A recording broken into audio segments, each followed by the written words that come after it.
అధ్యాయంలో 21వ వచనాన్ని మనం చదువున మాటని. కాబట్టి మోషే ఇశ్రాయేలు పెద్దలందరినీ పిలిపించి ఇట్లనెను, మీరు మీ కుటుంబముల చొప్పున మందలో నుండి పిల్లలను తీసుకొని పశువును వధించుడి,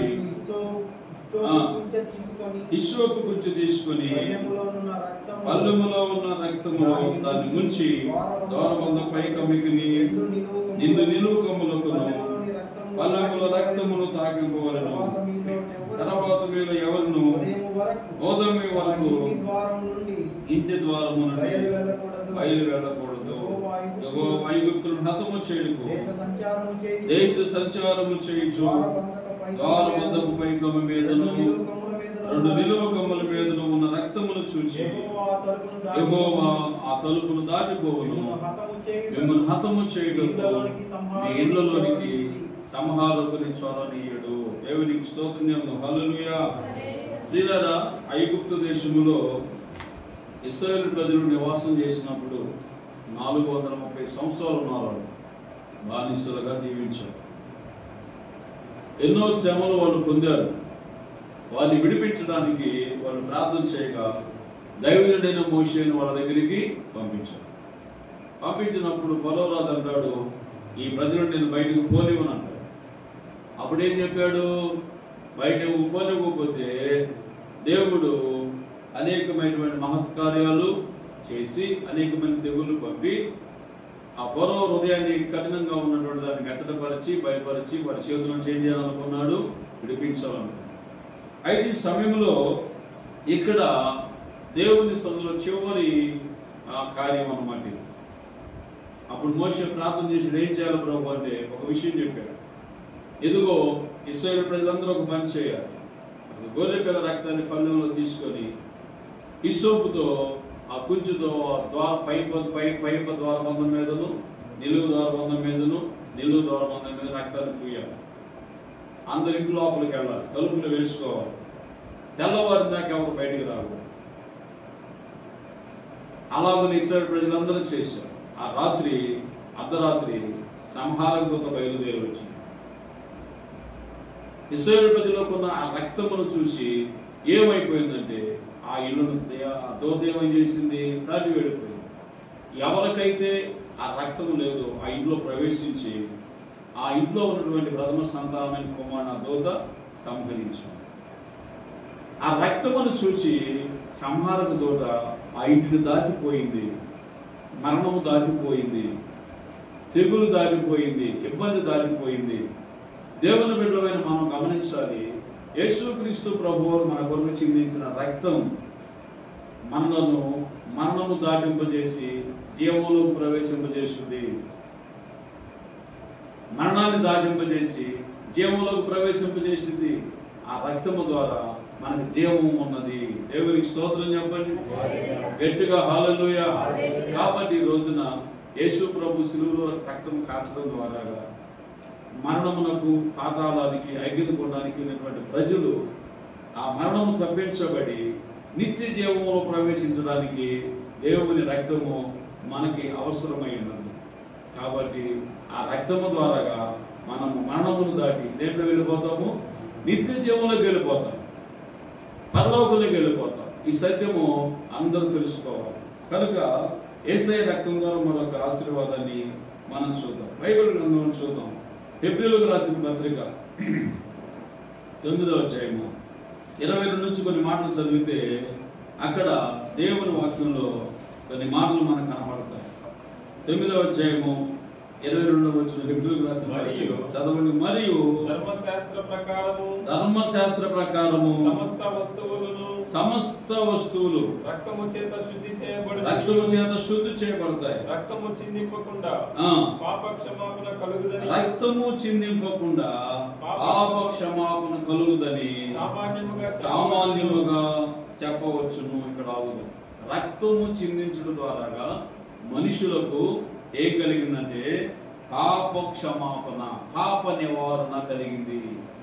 పాపము ఈ భూమి మీద అందరూ చేశారు, దానికి శిక్ష వచ్చింది, మరణం వచ్చింది. అయితే క్షమాపణ ఎవరి ద్వారా వచ్చింది? ప్రభువైన యేసుక్రీస్తు వారు సిలువలో కార్చిన రక్తము ద్వారాగా ఈ భూమి మీద ఉన్నటువంటి పాపము నివారణ అయిపోయింది. అందుకే యోహోను భక్తుడు అంటాడు, యేసు ప్రభు సిలువలో రక్తము మానవుని యొక్క ప్రతి పాపము నుంచి ఏం చేస్తుంది? కడిగి వేస్తుంది, పవిత్రులుగా చేస్తుంది. యేసయ్య సిలువలో ఉన్న రక్తము మనలను పాప నివారణ చేస్తుంది, పాపముల నుంచి విడిపిస్తుంది, క్షమాపణ ఇస్తుంది, మనకి శిక్ష తప్పిస్తూ ఉంది. కాబట్టి ఈరోజు దేవుని సన్నిధిలో యేసయ్య సిలువలో కార్చిన రక్తము ద్వారాగా మనకి క్షమాపణ వచ్చింది. మనం ఏం చేయబడ్డామంట? క్షమించబడ్డాం. అందుకే ఒక స్త్రీ పట్టబడత రాళ్లతో వస్తే అందరూ చంపాలంటుంటే వ్యభిచారం చేసిందని యేసయ్య దగ్గరికి వచ్చినప్పుడు ఆయన ఏమి ఇచ్చాడు? అమ్మ, ఎవరు శిక్ష వేయలేదు కదా, నేను కూడా శిక్ష వేయను, నేను నిన్ను క్షమిస్తాను. కొంతమంది ఆయన దగ్గరికి వచ్చినప్పుడు శిక్ష వేయలేదు, క్షమించాడు. ఒక స్త్రీ, పాపాత్మురాలు స్త్రీ యేసయ్య దగ్గరికి వచ్చి ఆయన పాదాల మీద కన్నులు విడుస్తూ తల వెంట్రుకలతో తుడుస్తూ ఉన్నప్పుడు అక్కడ కూడా యేసు ప్రభువు అన్నాడు, ఆమె నన్ను విస్తారంగా ప్రేమించిన కనుక విస్తారమైన పాపములు క్షమించాను. చూసావా, మనుషుల మీదకి క్షమాపణ వచ్చింది, పాప నివారణ వచ్చింది, అందువలన ప్రజలకు రక్షణ దొరికింది. దేవునికి స్తోత్రం చెప్పాలి. కాబట్టి ఎంతటి పాపి అయినా, ఎటువంటి ఘోర పాపి అయినా యేసు ప్రభు సిలువ దగ్గరికి వస్తే ఆయన రక్తం పరిశుద్ధపరిచి, ఆయన రక్తం ఏం చేస్తుందంటే పాపములకు నివారణ చేసి క్షమాపణ ఇస్తుంది. దేవునికి స్తోత్రం చెప్పండి. కాబట్టి యేసయ్య రక్తము ద్వారా మనం నీతిమంతులుగా చేయబడతాం. రోమీయులకు రాసిన పత్రికలో 5:9 చదవాలి. ఒక మాట చదవండి. 5:9 చదువుదాం. కాబట్టి ఆయన రక్తము వలన మనము నీతిమంతులుగా తీర్చబడి మరింత నిశ్చయముగా ఆయన ద్వారా రక్షించబడతాము. దేవునికి స్తోత్రం చెప్పండి. మీరు గమనిస్తున్నారా? యేసు ప్రభువు సిలువలో కార్చిన రక్తం ఏం చేస్తా ఉందంట? నీతిమంతులుగా మారుస్తూ ఉంది అంటున్నారా? ఇక్కడ ఏమంటాడు? యేసు ప్రభువు యొక్క రక్తము మనలను ఏం చేస్తా ఉంది? నీతిమంతులుగా. భూమి మీద నీతిమంతులు ఉన్నారా? బైబిల్ ఏమంటుంది? నీతిమంతుడు లేడు అప్పుడు. ఎందుకు లేడు? ఆదాము కాలము నుంచి యేసు ప్రభు రక్తం చిందించేంత వరకు ఈ భూమి మీద ఉన్న ప్రతి ఒక్క మనిషి యొక్క పాపములకు శిక్ష వస్తుంది. కానీ బైబిల్ ఏమంటుంది? ఏ భేదం లేదు, అందరూ పాపం చేసి దేవుడు అనుగ్రహించి మహిమను పొందలేకపోతున్నారు. కానీ నీతిమంతుడు ఎవరంటే ఒక్కడే, ప్రభు అయిన యేసుక్రీస్తు. ఆ నీతిమంతుడైన ప్రభు సిలువలో రక్తం కార్చుడు ద్వారాగా, ఆయన రక్తము మనం కడుగుడు ద్వారాగా మనకేం కలిగిందంటే నీతి కలిగింది, పరిశుద్ధత కలిగింది, పవిత్రత కలిగింది. ఆయన రక్తము ద్వారా మనం కడగబడ్డాం కాబట్టి మనం నీతిమంతులకు ఏం చేయబడ్డాం? తీర్చబడ్డాం. కాబట్టి దేవుని సన్నిధిలో నీతిమంతులు ఎవరంటే యేసయ్య రక్తములో కడగబడిన వారు. దేవునికి స్తోత్రం చెబుతారా? కాబట్టి ఈరోజు పరిశుద్ధ గ్రంథంలో కొన్ని మాటలు మనం చూద్దాం. ఎఫెసీయులకు రాసిన పత్రిక 2:13 చదవండి. ఎఫెసీయులకు రాసిన పత్రిక 2:13 చదవండి. ఆ మాటలు మనం చూద్దాం. దూరంగా ఉన్న మనం దగ్గరికి వచ్చామని. అయినను మునుపు దూరస్తులైన మీరు ఇప్పుడు క్రీస్తు యేసునందు క్రీస్తు రక్తము వలన మీరేమై ఉన్నారంటే సమీపస్తులై ఉన్నారు. దేవునికి స్తోత్రం చెబుతాం. ఇప్పుడు యేసు రక్తము బయట ఉన్నాడు ఇప్పుడు దాకా. ఇప్పుడు ఏమయ్యాడు? ఇప్పుడు దగ్గరికి వచ్చినట్టు దూరం పోయినట్టు. ఇప్పుడు మనం కూడా ఒకప్పుడు దేవునికి ఏమై ఉన్నాం? దూరం ఉన్నాం. దేవుని సన్నిధిలో మనం సాతాను ఏం చేశాడు? దూరం చేశాడు. ఒక మనిషి చేసిన పాపం ఆ మనిషిని దేవునికి ఏం చేసింది? దూరం చేసింది. అందుకే కదా ఏదైనా తోటలో సాతాను ఏం చేశాడు? దేవుడు ఆ దేవునితో సహవాసం కోల్పోయారు. దేవునికి వాళ్ళు ఏమైపోయారు? దూరం అయిపోయారు. వారు దేవుని సన్నిధిలో త్రోసివేయబడ్డారు తోటలో నుంచి. అయితే ప్రభు యేసుక్రీస్తు దేవునికి దూరం అయిపోయిన ఈ మానవుడిని ఆయన సిలువలో రక్తం కార్చడం ద్వారాగా దూరం అయిపోయిన మానవుడు దేవునికి దగ్గర అవడానికి అవకాశం ఉంది. దేవునికి స్తోత్రం చెప్పాలి. అంటున్నారా? మానవుడు దేవుని చేత, ఆయన రక్తం చేత దేవునికి దగ్గరికి తీసుకురామన్నాడు. ఇప్పుడు మనం దేవునికి దూరస్తులము కాదు, ఏమయ్యాము? సమీపస్తులు అయ్యాము. ఇప్పుడు మీరు వింటున్నారా? చాలా మంది దూరస్తులుగా ఉన్నారు ఇప్పుడు. అయితే వారు కూడా ఏమో వాళ్ళ దేవునికి దగ్గరికి సమీపస్తులుగా రావాలి కదా. బైబిల్లో తండ్రిని విడిచి దూరం వెళ్ళిపోయిన కొడుకు చాలా బాధపడ్డాడు, ఇబ్బంది పడ్డాడు. మళ్ళా తండ్రి దగ్గరికి వచ్చినప్పుడు అతడు సంతోషమైన జీవితాన్ని జీవించాడు. కాబట్టి ఈ రోజున యేసయ్య రక్తం మనలను దేవునికి దగ్గరకు తీసుకొచ్చింది. దేవుని దగ్గరికి మనం తీసుకొచ్చి మనల్ని దేవునికి దగ్గరగా చేసింది. దేవునికి స్తోత్రం చెబుతాం. కాబట్టి ప్రియులారా, యేసయ్య రక్తము ద్వారా మనకేముందో మనం తెలుసుకుంటున్నాం. బైబిల్ చూడండి, హెబ్రీయులకు రాసిన పత్రిక 9వ అధ్యాయం 14వ వాక్యాన్ని మనం చదువుకుందాం. నిత్యుడొక ఆత్మ ద్వారా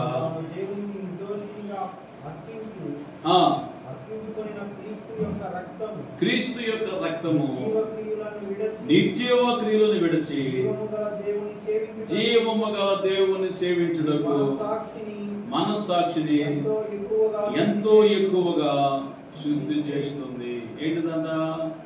అక్కడ పౌలు గారు అంటాడు, కోడెల రక్తం కాదు, మేకల రక్తం కాదు. ఎవరి రక్తం అంట? నిత్యుడైన దేవుని రక్తం. నిత్యుడు, సమాధానకర్త, పవిత్రుడు, పరిశుద్ధుడు. ఇక్కడ రాసినటువంటి మాట ఏంటంటే, ఆయన రక్తం మన యొక్క మనస్సాక్షిని ఏం చేస్తుంది? శుద్ధి చేస్తుంది. ప్రతి ఒక్కరి మనస్సాక్షి కల్మషంతో ఇన్ని ఉంటుంది అంటున్నారా? మనస్సాక్షి ఎలా ఉంటుందంట? మానవుని మీద నేరారోపణ మోపింది. నువ్వు దొంగతనం చేశావు కదా, నువ్వు అబద్ధం ఆడావు కదా, పలానా సమయంలో పలానా చోట నువ్వు దేవునికి వ్యతిరేకమైన కార్యము చేసావు కదా అని అలాగున అనితి. అయితే యేసయ్య రక్తం ఏం చేస్తుందంటే ఆ నేరారోపణ మోపేటువంటి ఆ మనస్సాక్షిని శుద్ధి చేసి మంచి మనస్సాక్షిగా మార్చేసి. దేవునికి స్తోత్రం చెబుతారు. ఇక మనస్సాక్షి మన మీద ఏం మోపదు? నేరారోపణ మోపదు. ఎందుకని? ఆ మనస్సాక్షి చేసి ఏం చేశాడు? కడిగేశాడు. నీకు అర్థమవుతుందా? కాబట్టి మనస్సాక్షిని శుద్ధి చేసే శక్తి దేనికి ఉందండి? బట్టలను నీళ్లు శుద్ధి చేస్తాయి కదా. బైబిల్లో రాయబడి ఉంది, విస్తారమైన సోపు రాసుకున్న మలక. దేవుడు ప్రభు చెప్పాడేమని? ఇదిగో పరిసయ్యులు, శాస్త్రులు నీతి ఒకటి ఉంది. ఏమిటది? పళ్ళెమును వాళ్ళు బయట శుద్ధి చేస్తారు, లోపల శుద్ధి చేయరు. బయట చేసినట్లుగా లోపల కూడా శుద్ధి చేస్తే అప్పుడు ఆ పాత్ర ఏం చేయబడుద్ది? ఉపయోగపడుద్ది, వాడబడుద్ది. అట్లాగే దేవుని సన్నిధిలో ప్రియులారా, ఈరోజు వాక్యాన్ని మనం గమనిస్తూ ఉండగా దేవుని మాటలను మనం గమనిస్తూ ఉండగా దేవుని సన్నిధిలో మనమందరం కూడా యేసయ్య రక్తము మన మనస్సాక్షిని శుద్ధి చేస్తుందని మనం నమ్మాలి. దేవునికి స్తోత్రం చెప్పండి. అందుకే పాట ఏం పాట? యేసు రక్తము రక్తము రక్తము, యేసు రక్తము రక్తము రక్తము,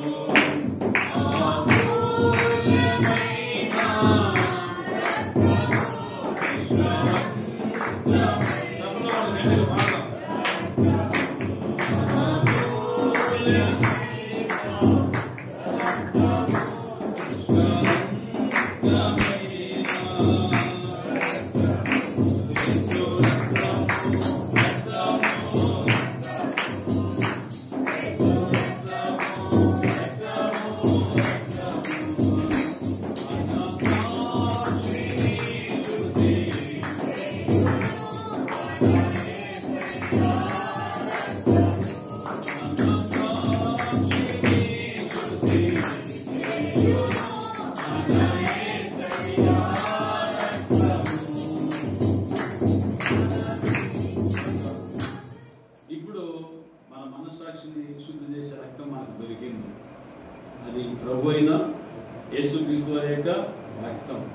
కాబట్టి ఈ రోజున మరొక మాటను మనం చదువుతాం. చూడండి, దేవుని సన్నిధిలో మాట చదువు. పేతురు మొదటి పత్రిక 1వ అధ్యాయం 19వ వచనం చదివితే, యేసయ్య రక్తము మనకు విమోచన కలుగు చేసింది.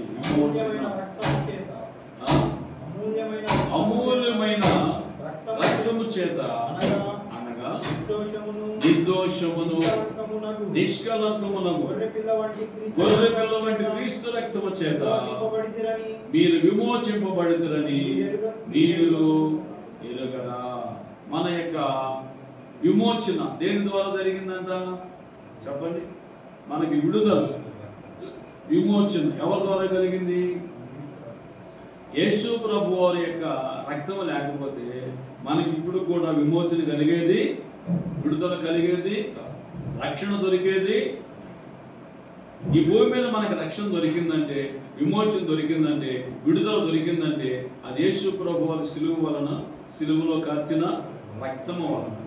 ఈరోజు మనం చూస్తున్నాం యేసు ప్రభు సిలువలో కార్చిన రక్తము ద్వారా మనకు కలిగిన దీవెనలు లేదా ఆశీర్వాదాలు లేదా మేలులు ఇవి తెలుసుకుంటే ఎప్పుడు కూడా యేసయ్య సిలువను మనం ఏం చేయమంట? మరచిపోము. దేవునికి స్తోత్రం చెప్పండి. అందుకే పౌలు ఏమంటాడు? ఆయన అంటాడు దేవుని వాక్యంలో ఒక మంచి మాట అంటాడు. ఏమంటాడు అంటే, సిలువను కూర్చిన వార్త నశించున్న వారికి వెరితనము కానీ రక్షించబడుతున్న మనకు దేవుని శక్తి. సిలువ అంటే శక్తి అంటున్నారా? ఆయన రక్తం అంటే శక్తి కలిగింది, మహిమ కలిగింది, విజయం ఇచ్చేది. ఇంకా దేవుని సన్నిధిలో ఆయన రక్తం ద్వారా మనకు విమోచన. ఇంకొక మాట చెప్తా, అది మీరు చాలా జాగ్రత్తగా గమనించాలి. చూడండి, ప్రకటన గ్రంథము 5వ అధ్యాయము 10వ వచనం చదువుదాం. యేసయ్య రక్తము ద్వారా మనలను కొన్నాడు. చదవండి. నీవు ఆ గ్రంథము తీసుకొని దాని ముద్రలను విప్పుటకు యోగ్యుడవు. నీ రక్తం ఇచ్చి, ఎన్నో వచనం చదువుతున్నారు? 10వ వచనం. నీ రక్తం ఇచ్చి ప్రతి వంశములోను ఆయా భాషలు మాట్లాడే వారిలోను ప్రతి ప్రజలోను ప్రతి జనములోను దేవుని కొరకు మనుషులను కొని మా దేవునికి వారిని ఒక రాజ్యముగాను యాజకులుగాను చేసితివి కనుక వారు భూలోకము మీద ఏలుదురని గ్రంథమాట పాడుదురు. దేవునికి స్తోత్రం చెబుదాం. ప్రియరా, యేసయ్య రక్తము ద్వారా ప్రతి వంశములో నుంచి ప్రతి ప్రజల్లో నుంచి మనుషులను ఆయన కొని దేవునికి ఒక రాజ్యముగా యాజకులుగా భూలోకంలో మార్చేశాడు. మనుషులు కొన్నాడు. మనం బట్టలు కొనాలని డబ్బులు కావాలి కదా, కూరగాయలు కొన డబ్బులు కావాలి కదా. మరి దేవుని రాజ్యమునకు ఈ ఆత్మను చేర్చాలంటే ఏం పెట్టాలి? వేళ ఏం వెలబెట్టాలి? యేసయ్య ఏం వెలబెట్టాడు? సిలువలో కార్చిన పరిశుద్ధమైన గొర్రెపిల్ల రక్తాన్ని. ఆ రక్తము ద్వారా ఆయన ఏం చేశాడంటే మనల్ని కొన్నాడు. అంటే ఎవరు కమ్ముడిపోయినట్టు? మనం దుష్టుడైన సాతాను కమ్ముడిపోయాడు. మనుషుడు అమ్ముడుపోయిన మనిషిని ప్రభు ఏం చేశాడంటే తన రక్తమును వెలబెట్టి ఇచ్చి ఆయన ఏం చేశాడంటే ఆ అమ్ముడుపోయినటువంటి ప్రాంతం నుంచి కొని మనం తీసుకొచ్చి దేవుని రాజ్యానికి యాజకులుగా రాజ్యముగా మార్చేశాడు. దేవునికి స్తోత్రం చెబుదామా? మీకు అర్థమవుతుందా? కాబట్టి నిన్ను నన్ను కొన్న దేవుడు ఒక ఆయన ఉన్నాడు. ఆట కూడా ఉంది. నిన్ను కొన్న తండ్రి, నన్ను కన్నా తండ్రి. ఆయన కన్న తండ్రి, కొన్న తండ్రి. ఇంత అర్థమవుతుందా? కాబట్టి ఈరోజు దేవుని మాటల్లో ప్రభు ఎంతమందిని కొన్నాడు? బైబిల్ రాయబడింది ప్రతి వంశములోను, ప్రతి జాతిలోను, ప్రతి ప్రాంతంలోను, ఆయా భాషలు మాట్లాడు ప్రతి వారిలోను. అందుకే ఈ ప్రపంచంలో ఎక్కడికి వెళ్ళినా, ప్రపంచంలో ఏ మూలకు వెళ్ళినా అన్ని భాషల్లో ఉన్నవారు యేసయ్యను ఆరాధించే బిడ్డలుగా మార్చబడ్డారు. యేసయ్య మనల్ని ఏం చేశాడంట? కొన్నాడు.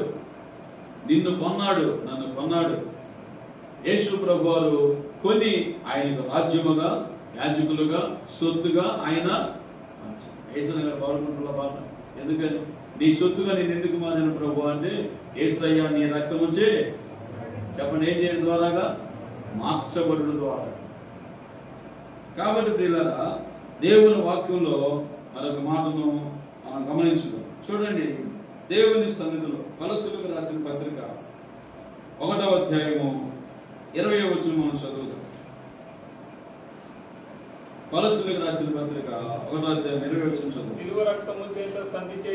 సిలువ రక్తము చేత సంధి చేసి ఆయన ద్వారా సమస్తమును భూలోకమందున్నవైనను పరలోకమందున్నవైనను వాటినన్నిటిని ఆయన ద్వారా తనతో సమాధాన పరచుకొనవలెనని తండ్రి యొక్క ఇష్టము. ఇక్కడ ఏమరాయబడి ఉందంటే యేసు ప్రభు రక్తము ద్వారా సమాధానం లేని వారికి ఏం కలిగిందంట? సమాధానం. ఎవరితో? దేవునితో. మనకు దేవుని దగ్గర ఏముందో తెలుసా? సమాధానం. సమాధానం ప్రజలు ఎంతమంది ఉన్నారు ప్రపంచంలో? చాలా మంది ఉన్నారు. నెమ్మది లేక, సంతోషం లేక, సమాధానం లేక బాధపడేవారు ఉన్నారు. యేసు ప్రభు పేరు ఏం పేరు? సమాధానకర్త. చెప్పండి, వింటున్నారమ్మా? సమాధానకర్త. సమాధానం ఎక్కడికి వస్తూ దొరికింది? సమాధానకర్త దగ్గరికి వస్తూ దొరికింది. వింటున్నారా? ప్రభు దగ్గరికి వచ్చినప్పుడు మనకు సమాధానం దొరికింది. అందుకు బైబిల్ ఏమంటుంది? యేసయ్య సిలువలో కార్చిన రక్తము ద్వారా మనకేం కలిగింది? బైబిల్లో ఉన్న ఒక ఆయనకి ఎన్ని దయ్యాలు పట్టినాయంట? 2000 దయ్యాలు. ఎక్కడ ఉండేవాడు? సమాధుల్లో ఉండేవాడు. ఇంటి దగ్గర ఉంటాడా? ఏమి లేదా జీవితానికి? చెప్పలేదు. ఏమి లేదా జీవితానికి? చెప్పండి. సమాధానం ఉంటే ఇంటి దగ్గర, దేవుని దగ్గర ఉండేవాడు, కుటుంబం దగ్గర, బిడ్డల దగ్గర ఉండేవాడు. సమాధానం లేక సమాధుల్లో ఉంటున్నాడు. నెమ్మది లేదు, సంతోషం లేదు, ఆరోగ్యం లేదు. ప్రభు అతను దర్శించాడు. అతను బట్టి పీడిస్తూ 2000 దురాత్మను చేంజ్ చేశాడు, విడిపించాడు. యేసు ప్రభు ద్వారా ఆ వ్యక్తికి ఏం కలిగింది? 12 సంవత్సరం నుంచి రోగంతో ఉన్న వ్యక్తికి కూడా ఆరోగ్యం లేక, సమాధానం లేకుండా జీవిస్తే ప్రభు అన్నాడు, నీ విశ్వాసమే నిన్ను స్వస్థపరిచింది. సమాధానం కలదానవై అప్పుడు వచ్చింది ఆమెకు సమాధానం. కాబట్టి ప్రియులారా, యేసయ్య దగ్గర సమాధానం ఉంది. ఎవరైనా సమాధానం పొందాలంటే ప్రభు దగ్గరికి రావాలి. సమాధానకర్తకు హృదయంలో స్థానం ఇవ్వాలి. అప్పుడు మనం సమాధానం పొందుకొని ఆ సమాధానంతో సంతోషంగా నెమ్మదిగా ఈ భూలోకంలో జీవించడానికి అవకాశం ఉంది. దేవునికి స్తోత్రం చెబుదాం. కాబట్టి ప్రియులారా, మరొక మాటను మనం చూద్దాం. ఆయన రక్తం ద్వారా వచ్చేటువంటి మేలు. ప్రకటన గ్రంథం 12వ అధ్యాయం 11వ వచనం చదవండి. ఒక మాట చదువుకొని మనం వారు గొర్రెపిల్ల రక్తమును బట్టి తామిచ్చిన సాక్ష్యమును బట్టి వారిని జయించి ఉన్నాము గాని ఇప్పుడు అంటున్నాడు, యేసుక్రీస్తు రక్తము వలన సాతానుని జయించాము. చెప్పండి, సాతానుపై ఏమొచ్చిందంట? జయము. ఏదో పాట పాడతారు, మనం అదేం పాట చెప్పండి అమ్మా, గుర్తురాడు. ఏం పాట? ఆ పాట అది ఏం పాట అంటే ప్రభు రక్తం గురించి రాశారు. అపవాదిపై విజయం. యేసుని మాట, యేసుని నామం ఉచ్చరింపగానే సాధారణ సైన్యము. ఏం మాట చెప్పండి? అది ఎగురుచున్నది కదా. పాలన పల్లవి. ఎగురుచున్నది